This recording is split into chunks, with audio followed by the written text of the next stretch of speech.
The central point I want to make is to describe what I would see as a regrettable tendency of the English Parliament of handing over controversial decisions regarding reproduction to clinicians rather than trusting women, or in certain circumstances, couples to make those decisions for themselves.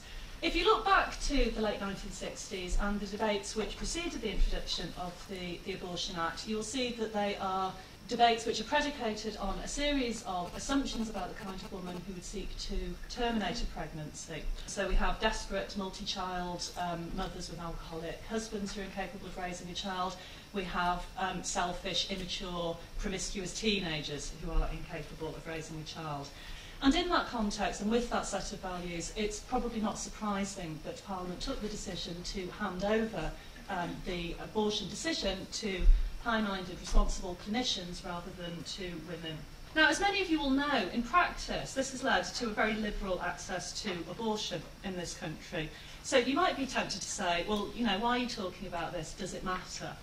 And that fits very neatly into a long and ignoble tradition in English law of giving decisions to someone else because women aren't capable of making them for ourselves. If you have a piece of legislation that says this decision belongs to clinicians, then clearly that offers scope for clinicians who aren't sympathetic to termination to place hurdles in the path of women who are looking for abortions. Clearly clinicians have a very significant role. What I don't think they should be doing is conflating moral and medical decision-making and making moral, personal decisions for women. And we should be highly sceptical of the disingenuity of Parliament telling us that something is a medical matter, when really we can see it's one in which all these moral and social issues are highly implicated. I think the decision of whether to carry a pregnancy on or whether to bring a child into the world is a deeply, deeply morally serious decision. Where I differ from some people in this debate, however, is that I believe that women are capable of making morally significant decisions. I'm going to address interference on how women should reproduce using assisted reproduction. Now, I think it's very important to understand why we have legislation in this country. We started our decisions about regulation in 1990, and the kind of reasons that we went into it is really the precautionary principle. It was not the fact that there were high-minded doctors making the decisions, but very much the opposite, that there was fear and mistrust of what doctors and scientists will get up to. Fear of where it will all lead. Is it going to be safe? Now, as a result of the 1990 legislation, we have got draconian confidentiality, no altering the genetic material of the egg or the embryo, do nothing to an embryo in the name of research without a license, and with all of this is wrapped up in a new quango called the HFEA. So that's the base on which we make all our decisions currently. Now, there are other parts of regulation in assisted reproduction that is not within statute. And the one that I want to deal with is the number of embryos to be put back at embryo transfer after IVF. And you may ask, as I have written here, but surely women can decide for themselves and deal with their consequences themselves. And I think the one big thing that does make it different is there is another party. And the other party, and whenever the woman makes a decision, it has a direct impact on somebody else, and that is the child, i.e. the adult who will be born and grow up. For example, if a decision the woman made would result in triplets, it'll have enormous implications, not only for that child, especially if it's born prematurely, but for the health service that you and I pay for. It was only when the HFEA acted that we managed to reduce the triplet pregnancy rate. So both the clinicians and the women themselves were in the position to make that decision, but didn't. And it has made a big difference, but look what is happening here. There has been absolutely no impact on the fact that twin pregnancy has become an epidemic, and those children are being damaged in exactly the same way. So the evidence shows quite clearly that single embryo transfer in selected patients ought to be the way to go. Now, the HFEA have not put in a policy that now says you will have one embryo. They've been very, very sensible. They've now looked at output, and it says clinics will decide with their patients, the couples, how they are going to reduce multiple pregnancy. So if the woman thinks that they might be infertile, they are taking a chance not for themselves. They're taking a chance for the next generation. And I think if we can see, as clinicians, scientists, and the public, that that could be damaging, we have a moral responsibility to prevent that happening. I would really depart from the direction that you're going in this. John Stuart Mill said it was better for an individual to encompass his own destruction than the evil of allowing others to constrain him for what they decide to be his own good.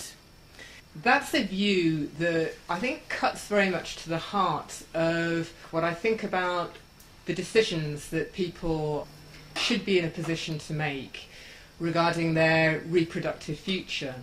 You know, there are people who have often said to me in debates, when it comes to abortion, don't women make the wrong decisions? How can we stop people from making the wrong decisions? What about the woman who comes to you and she wants an abortion this year because she wants to go on holiday, but she's going to want to come and get pregnant again the following year? Can you say that she's making the right decision? And in lots of ways, I suppose, I always feel that it's not for me to say whether or not I think that the decision that she's making is right for her. It really has to be for her to make the decision, because ultimately she is the person who will live with that decision every day of her life from then on. It is because I've got a very firm belief that people should take responsibility for the decisions that they make, that I think that we need to be respectful of decisions that people make, even when we think that their decision is wrong. I'm very personally hostile to legislation and regulation that says that people are not in a position to make the wrong choices. And I think it does come down at the end to who do we trust and whether people can be responsible for making complex decisions for themselves. And I think that when clinicians really did begin to be compelled to discuss with their patients that they might not get a better outcome with IVF if they had more embryos, then actually you did get people voluntarily making a choice that you would approve of, because they understood that that was what was going to give them the best results. And I know that what I would want if I was undergoing infertility treatment would be to be saying to a doctor, what is the best way of giving me my best chance of having a successful, healthy pregnancy? And going along with that, and you may say, well, it's 3 embryos or 1 embryo or whatever, but I would want it to be a rational choice that's dictated by my personal needs as somebody seeking treatment and your personal advice as a treatment doctor, and not by some bishop sitting on the HFEA or a journalist here or an elected parliamentarian, dare I say, who is saying to me, you know, no, I think it's the wrong thing for you to do. I think when it comes to these matters of family life and procreation, it really should be down to the parents and ultimately the woman who will be carrying the pregnancy to make that decision, with a caveat being that when we come to abortion, as you talked about, and when we talk about infertility treatment, there is also another individual who's involved with it, and that's the doctor who's going to be carrying out the procedure, because I also feel that there is no way that a doctor should be compelled to carry out treatments that they think are immoral or incompatible with what they feel that their knowledge is. What I hope will happen is that you can have a situation where you can have patients and clinicians who are coming to a decision about the best possible option for themselves, and that regulation is confined to really keeping the bad side out of it, where it doesn't impinge on that degree of autonomy. There is a fundamental difference between abortion and the kind of assisted reproduction I'm talking about. And I agree with you that women who make those decisions live with those decisions for the rest of their lives. So many women we see struggling to get pregnant have had 2 or 3 abortions in the past. But that was right for them at the time, or they believed it was right, and they have to be supported with that. The punishment or the difficulty or whatever they may feel it is later comes back when they are then trying to get pregnant and have difficulty, and that's something else that they personally have to deal with. When they make that decision because of their needs to reproduce in some way, that has a major effect on 2 other parts of society. One is the child themselves and the rest of their life, and the second thing is on all of you who are going to pay for it. They don't ask you, are you prepared to pay $1 million for my premature baby, or £1 million? They make that decision, and I'm sad to say it, but it is a selfish decision because it's about fulfilling their personal need. And I think there is an obligation to turn around and try and deal with it. And I think the right way is by education, because I do think that women will make that correct decision, provided they're given the right information and mammon doesn't come in and try and get them to make the wrong decision to improve clinic success rates. What about sex selection for non-medical reasons? Currently illegal in the UK. Why shouldn't parents be allowed to make that choice? You can either look at this from a woman's point of view, and many women that I've come across are violently against the idea that sex selection should be done, and usually because of, when we look at how it is being done internationally, it is usually to select for men, and it is usually showing a pejorative difference between men and women. Now, that aside, there would have been another way to deal with this, and that would simply have been to say, for the next 2 years, we are going to allow anybody who wants to have sex selection to have sex selection, and at the end of those 2 years, we will look at this. And if it shows no difference between males and females, there is no reason why we should ban it, other than the fact that there is straight away a pre-decision made by the couple as to what they think a boy or a girl should be when they get brought up. And that is another issue entirely. Now, the HFEA and the government do not have the wit to take that one on, and we've lived with what we're doing. Other places talk about family balancing and so on. I can't see it's a difficult decision. I think there are both sides to it. I'm pretty neutral on it. Why would we assume that clinicians are better placed to judge what's in the welfare of the best interest of a future child than are women themselves? And in the sex selection context, I think actually maybe that becomes even more clear. I mean, it doesn't seem to me that there are any good, ethically justified, fully grounded reasons for telling people that they can't choose the sex of their child. What I do have a problem with is the increasing pressure that's coming on the HFEA at the moment to be utterly prescriptive. Think on the welfare thing. You know, an idea that I've held for a very long time is that the thing that most impacts on the welfare of newborn babies is actually poverty. And we don't say that poor people cannot have children yet. But there is that sort of strong sense that once you go down the risk of saying, well, the welfare of the child is paramount, then how do you actually define that? And where do you cut it off? And when do you say, well, this person's life circumstances are not good enough because they will be damaged in a particular way? If it is the case that it's a bad idea to have 3 embryos implanted, then medics are quite legitimately can argue that and make that point. Now, if you go to your doctor with back pain, and he recommends back surgery without doing a proper investigation, he's recommending something that's really bad, and we would say don't do that. Even if the patient asks for it, you don't give it to them, because that would be bad medical practice. So if it's bad medical practice to implant 3 embryos, then surely you can win the argument on that basis, rather than all this fluff about money and morals and all the rest of it. It's a medical decision.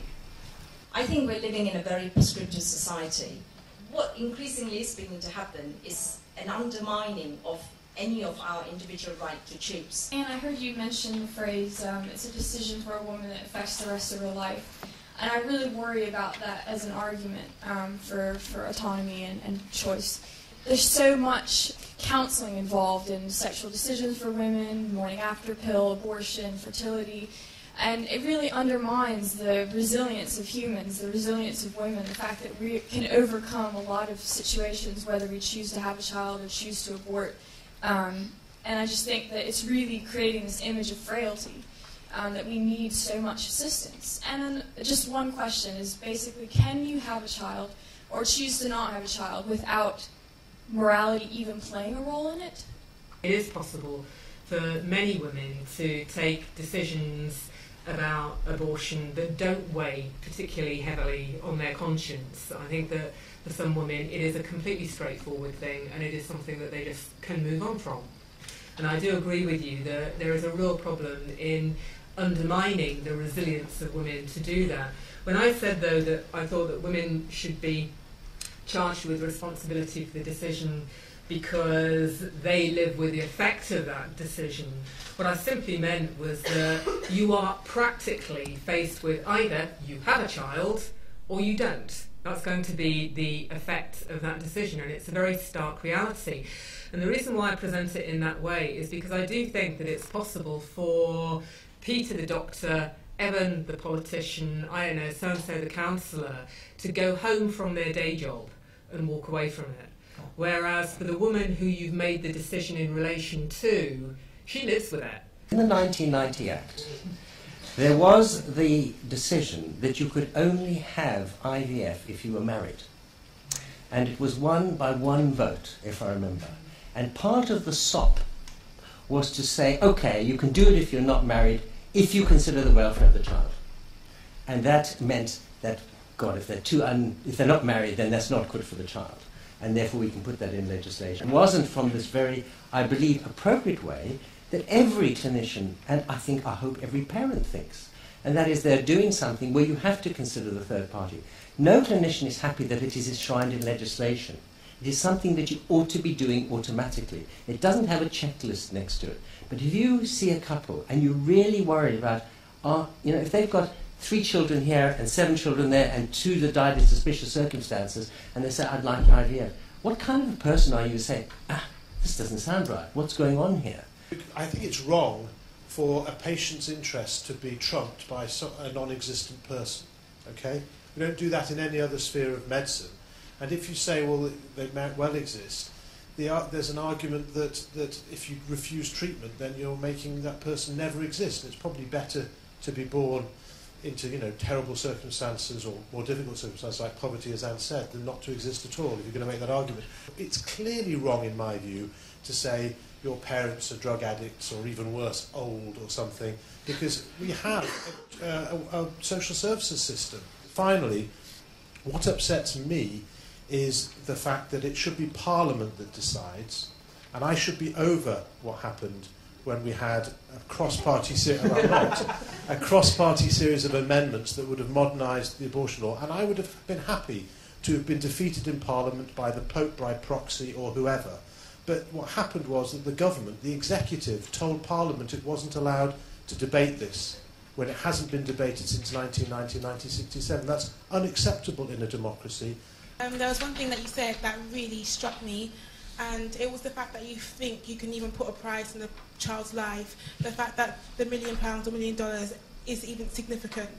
I'm not a taxpayer, I'm 16, but if I was, I would never have a problem paying money to help save someone's life.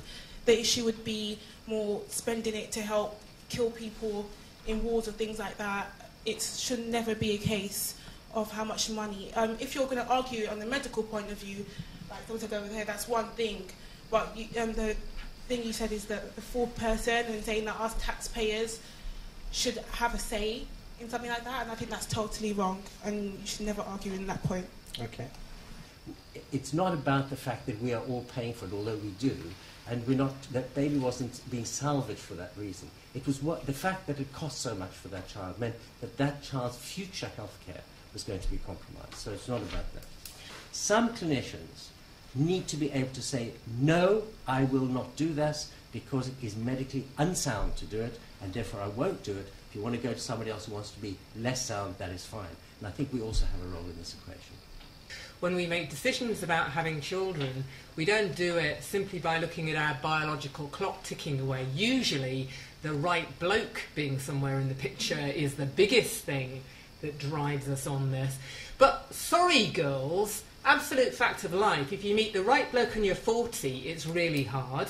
If you meet the right bloke and you're 19, it's really easy. And in fact, one of the things that becomes quite frustrating and I think deeply hypocritical in the policy side of it is that if you actually looked at the optimum age for childbearing, teenage pregnancy would not be a problem. It would just be recommended, because biologically that's when you're really hot to trot in terms of having children, and it's just a kind of fact of life, and that's what we have to get over. And so I think the core point about it is not to blame doctors for laying the stats out on it, is actually to say that it's not simply age and fertility that's an issue when you're making your decisions about having children, it's the whole rest of life. And the wonderful thing about infertility treatment is that it does allow us to extend those years. I started off with the point that, I thought that tolerance is the price that we have to pay for our adventure in liberty. And I think maybe the tolerance of some, the personal views of some doctors may also be something that we have to take into consideration, as well as our tolerance of the attitudes of rogue patients. Thank you. Okay, can we thank the panel?